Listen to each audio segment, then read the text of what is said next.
It is 4 p.m. We have exited executive session and no actions were taken in executive session.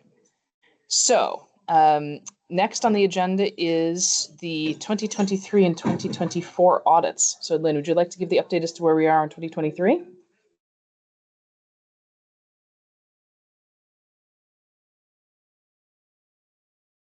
You're muted. Yeah. There we go. Okay. So let's see. We are very close. Bonnie needed a little bit of additional information. Darlene sent information. Ellie sent information. We had 4 items we had to work on. Bonnie has all of that right now, and I haven't seen any correspondence from her. Bonnie also knows that we weren't able to present a final audit to the governance committee earlier this week or last week.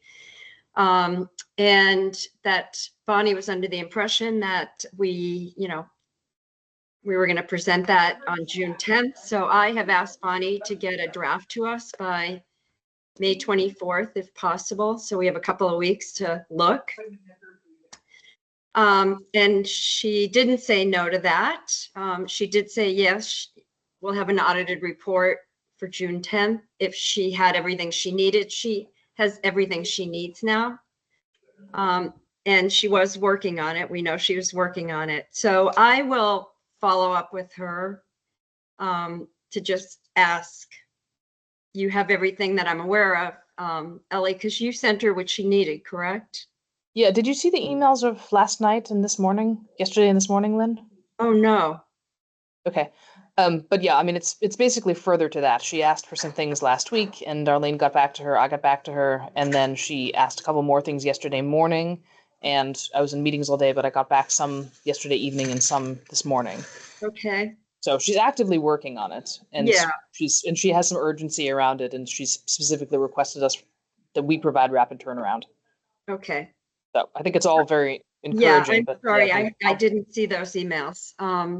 So anyway, I'm feeling hopeful about 2023, that we will have a report for the governance committee on June 10th. And, we'll talk in the finance committee, but typically when you have a finance committee, the finance committee would be reviewing the draft report before it goes into final form. So anyway, hope to have something soon. Yep. So that's 23, and then on 24. And is that going to come along with a series of adjustments that we've not yet made, do you think? Or have you already reflected what is needed? In other words, I'm trying to figure out how much impact it might have on 24 financials, 25 financials, right? If you're changing 23. Wait a minute. 23, she's almost done with. 24, we hadn't done any adjustments. There was one adjustment in 24. We reversed it so that we just have clean 24. So when Bonnie does all the 23 adjustments, we're starting with a clean Got it. Okay. general ledger. And then there will be adjustments for 24 for capitalizing projects, but that'll be much cleaner. It's not going to be muddied with entries from prior years. Yep.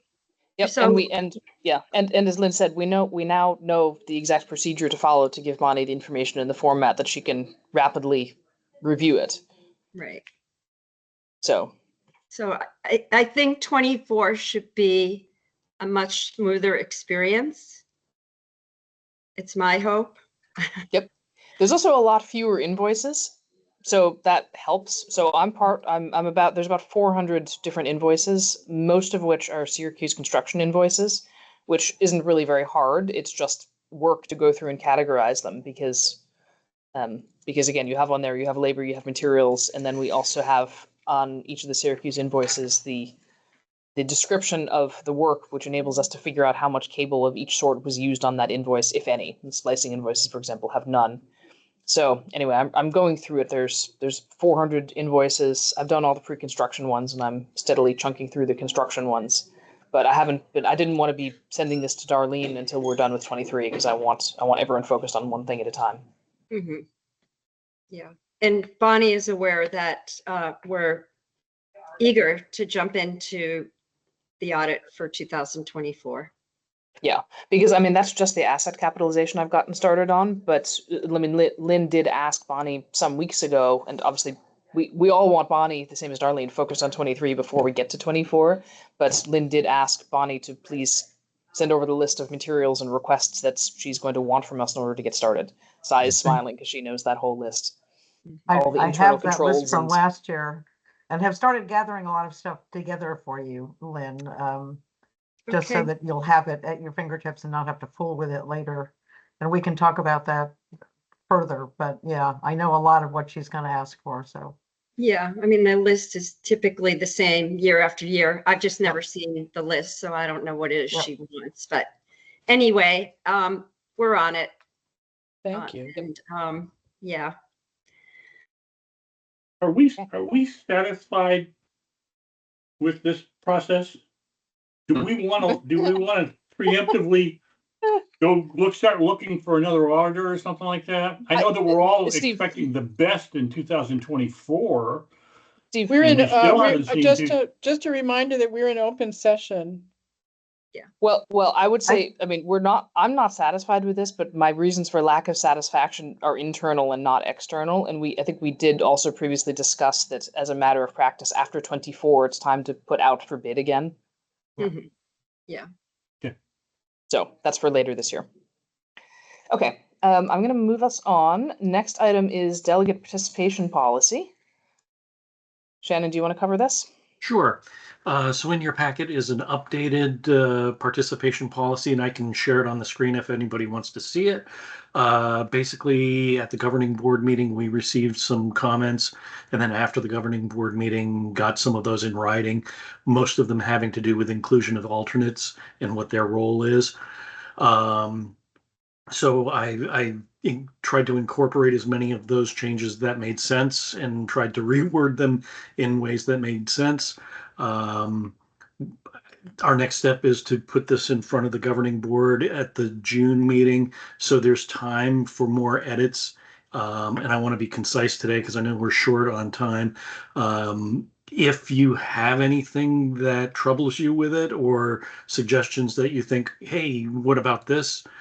Send them on and we'll include it. And we'll have another opportunity to look at this if need be before the governing board meeting. But I've done my best to make it readable and make sense. Questions, comments? Yes, Steve. First of all, I don't know how you changed around the things that you needed to after the last your governing board, your governing board meeting and everything like that. It's really, really good, and it flows. I'm really quite impressed, and I don't know how you did it, but only minor question is I'm not sure that the title of the document is right. I'm not sure that it's wrong. The only thing I could think of is delegate policy instead of delegate participation policy. I just don't know how inclusive that title is and how it's appropriate. We can call it anything you want. Okay. All right. Thanks. That's all I had. Okay. Okay. Anyone else? Shall I leave this on the agenda for next executive committee or? Sure. Just in case. Nope, Shannon, you muted yourself. Just in case we get comments in between, yes, please. Will do. All right. So the next one, just quickly, I probably should put this under updates, is EC Fiber and GWI Press. There was, just again to alert you guys, last week, it was actually the day of our governing board meeting, but I didn't see it because I was in the governing board meeting. The GWI's CEO put out, so the prior week, EC Fiber's revenue bond outlook was downgraded by Standard & Poor's. Their bond rating remained the same, but the outlook was changed from, I think, neutral to negative. And that was, Standard & Poor's said that was basically because of they were switching operators, and it's not unreasonable under the circumstances when you're undergoing a major operational change like that. And so GWI took it upon themselves to issue a press release saying this reflects very bad decision making from EC Fiber, and they're very risky, and they're anyway. So that was a little bit childish in my view, but luckily it didn't seem to have been picked up by any of the Vermont press. But again, just wanted you guys to be aware of it in case you heard something from somewhere. But that relationship seems to be continuing to deteriorate, and DV Fiber and Northwest are still working with GWI and still seem to have a good relationship. So again, I characterize this as a business relationship, which has now turned into a sour personal relationship between two entities. And it's unfortunate, and I'm sorry that they're kind of, at least the GWI is taking it out in the press in this way. They have, I mean, there is, yeah, I mean, they have sued FX Flynn and EC Fiber, and I don't really have the updates on that, but yeah, it's out there. So just wanted you guys to be aware. So the other two CUDs that GWI is continuing to serve, at the last, I guess it was the CUDA meeting, one of those chairs or executive directors of that CUD testified in favor of the great work that GWI was doing. So I think Kelly's got it well. We just have to single it out. And the other thing is, all the other CUDs don't have $500 or $50 million worth of debt that they have to pay, and which is a whole different animal. So it's a one-off, I guess. Yeah, I mean, they've said before they have upwards of $40 per month in debt service costs per subscriber. So that's a burden to be carrying, right? And it means that they don't have a lot of they can't be paying a lot to their operating partner without their ARPUs going through the window. Okay, I'm going to move us on. So the next update is the VCB's revolving loan program. So the update here is that there is, so as for CUDA, we put out a request for information around ideas around setting up a revolving loan program and to understand the commercials and what sort of additional capital could be added to that pot, whether private philanthropy or more patient capital, socially responsible capital. We have received 5 responses to that, and we are meeting on Friday. Krista, who's the chair of the finance committee, so she and I are meeting with Quantified Ventures and VCBB to review those responses and think about what to do next. So don't have any updates at this point because we haven't had the meeting to decide if we think that there's a there or if we think that there isn't.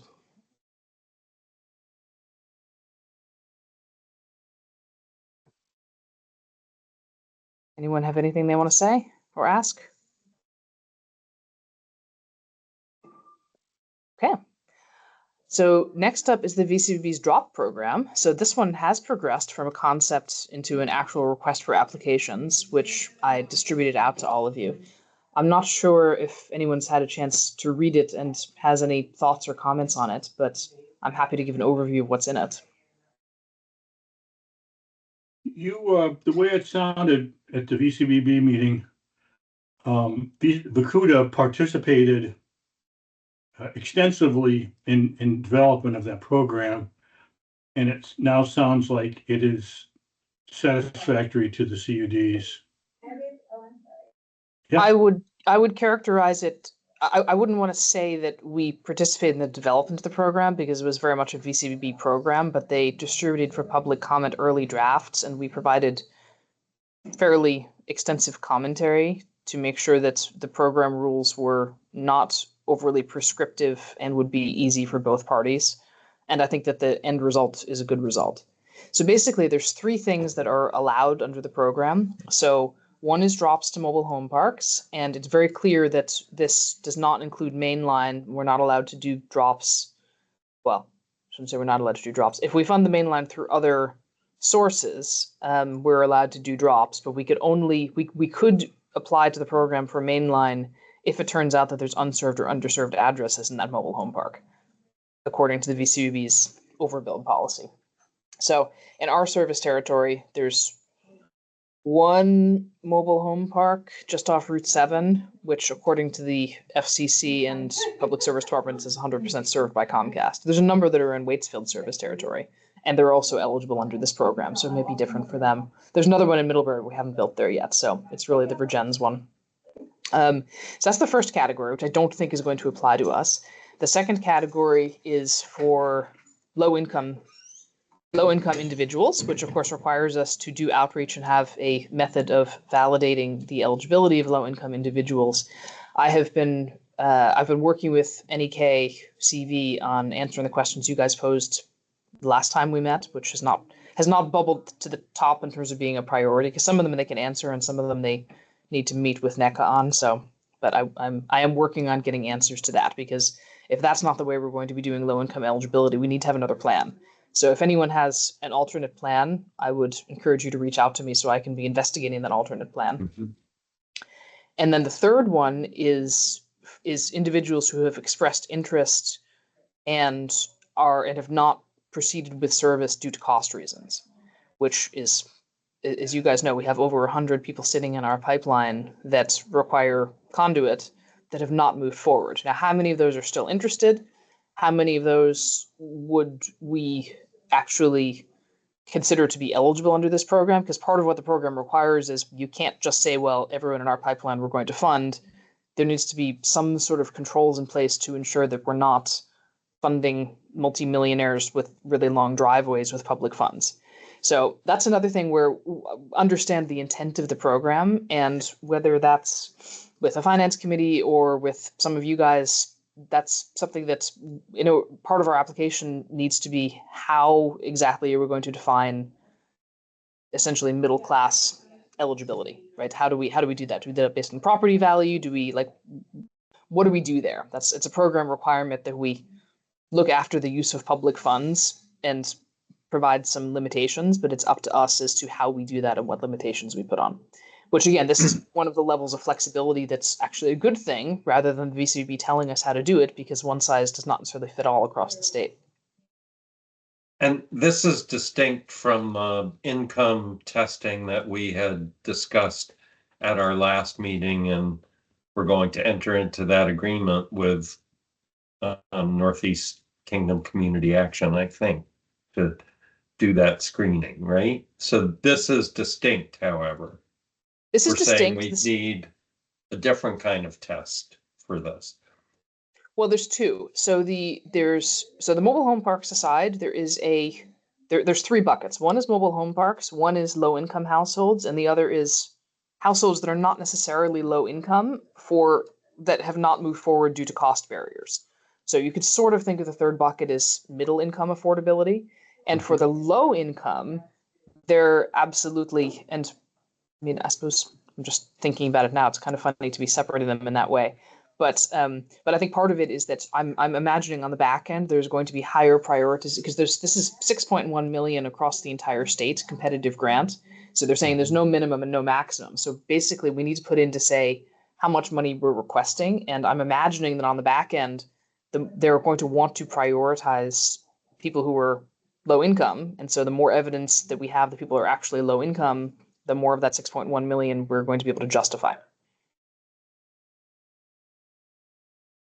Now, Ellie, at the Vacuda meeting, I got really a strong consensus from everyone that we're just not going to touch low income for a while, that we have too many other things to do, and there's all these challenges. And so are we going to end up being bleeding edge on this? I mean, it sounds like there's this income test, I think, is the biggest problem, or whether or not they qualify. I don't want to be bleeding edge. If that's what we are, I think we should just step back and wait till things sort out. Well, I don't know. I'm not sure who all will be applying to this. I'm going to say that we will definitely not be the bleeding edge ones, because NEKCV has been doing low income verifications to provide their own subsidies with NECA for some time now. They also have a lot more low-income people than what we do here in Addison County, so that makes sense for them strategically and as part of their business case. And Northwest, I don't know what EC Fiber is going to do, and Northwest doesn't yet have a network, and I'm not sure what DV Fiber is going to do. But I mean, it is a good question. We have some weeks now to be responding to this, but I think my sense of the political tea leaves is that it would not be a politically wise move to completely punt on affordability in submitting this application. Nancy? It's not really I really, as you know, don't think it's an ethically wise move to punt on affordability. I mean, we're talking about a boatload of public money for a key resource that basically is a vehicle for currency. I mean, information is currency. And if it's only available to people who are middle and high income, it's just not fair. Yeah, I don't disagree with that. I mean, the questions that remain in my mind are, we need to figure out how we're doing the validations, whether it's with NECA or someone else. And the other thing is, I really do want to understand what information is available locally that might already have people pre-qualified, or who might have already done some of this homework for other programs, so that we can make things easier and more, because the program does allow that. It doesn't say every single person that you say is low income needs to be freshly verified. If there's, I think that's in there. It was in one of the original drafts. I'll double check that. But that's a thread that I think we should chase down. And by we, I mean I, of course. There are lots of social service programs Yep. that have some sort of verification program that we might be able to piggyback on, Exactly. right? If you get food stamps or something like that, then you would, if you qualify for them, you qualify for us. Yeah, and that was what NECA was doing is as part of their service, is because someone has to check, does this person actually qualify for food stamps? Mhm. So if it's a family, but I think that what I'm interested in is there some other, is there some entity in Addison County or entities that would have already done that verification for other programs or other purposes, where we could go to them to say, hey, this household, have you already validated them, yes or no? I'm sure there are. Yeah, so Well, I mean, let's you and I work on that offline, because we've only got 8 minutes left. Okay. But because there's some nuances to this program, and this low income verification or validation bits is one, and then the other one is the middle class. So we have 120 people in our pipeline that are waiting on conduit. Some of them may not actually be interested in having service further, which is fine. And in my mind, it would be good to go through and clear out that dead wood. Mm-hmm. But we also need to figure out how are we going to determine who we think should qualify and who we think shouldn't. And then the final thing is that this program, it's meant to cover not only what's in the pipeline now, but it's meant to cover going forward. So if we have, for the sake of argument, if we have $300,000 worth of expenditure that we want to put forth in this grant, we can also say we want to reserve another $200,000 for the next 12, 15 months. And that's based on this following data. This is why we project we're going to have this level of demand. Does that make sense? Mm-hmm.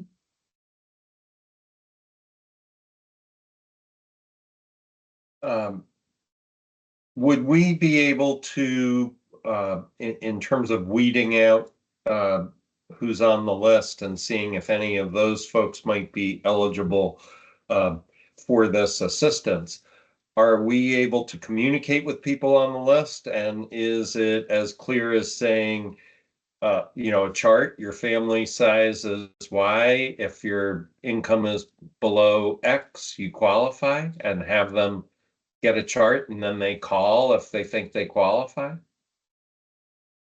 Conceivably, yes. I mean, the industry best practice is not to do self-verifications. I'm not so suggesting self-verify, but it's this fine line, right? You asked, how would we go? So you'd want to get somebody, a customer to say, yes, I qualify. Then they'd still have to be qualified by NECA, or if we're using them. But at least we've sorted the list. Like, these 50 people think they qualify, maybe 40 of them will when they go through the process or something. Right, and that would be my recommendation anyways, that even regardless, if we get a grant that covers everyone in the pipeline, we would anyway want to prioritize people who are low income. Mm-hmm. So, yeah. Okay. Anything further on this? I mean, there is more work to be done, so you can expect more updates in future meetings. Okay, great. So moving on, delegate reappointments. Is there any updates? Jeff, I understand you were reappointed. Hallelujah. Is there any updates you want to give, Nancy? Yes, I just sent that information to you and Steve and also to Adam. We have delegates now for all but 2 towns, Waltham and, sorry, Whiting and, what did I say to you? Whiting and Panton. Everybody else is in. And I just sent Panton. you, Okay. I just sent you a zip file of all the appointment forms and the updated spreadsheets for 2025. Great. Thank you, Nancy. So that's pretty much where we were. I mean, Whiting has been that way as long as I can remember, and Right. Panton.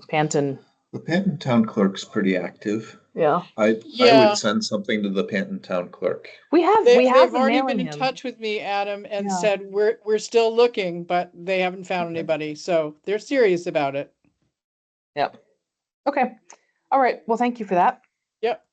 Parking lot. Is there anything on the parking lot anyone wants to discuss? And probably a picky thing. Item 10, fiber overbuild public facing guideline makes reference to a revised website. Is that just a typing error there or something like that? We don't have a revised website, do we? It's in process, right? Yeah, the idea was that we would defer this item until we have a new website. Okay. That's all I had. Okay. All right. And does anyone have any other business? I have no other updates. No other business. Okay, well, we're finishing 4 minutes early then. That's great. Go us. So our next meeting is June 4th, and I'll entertain a motion to adjourn. Second by Nancy. All right. I will stop the recording. Thank you, everyone. Is it Thank a you. separate link or should we just stay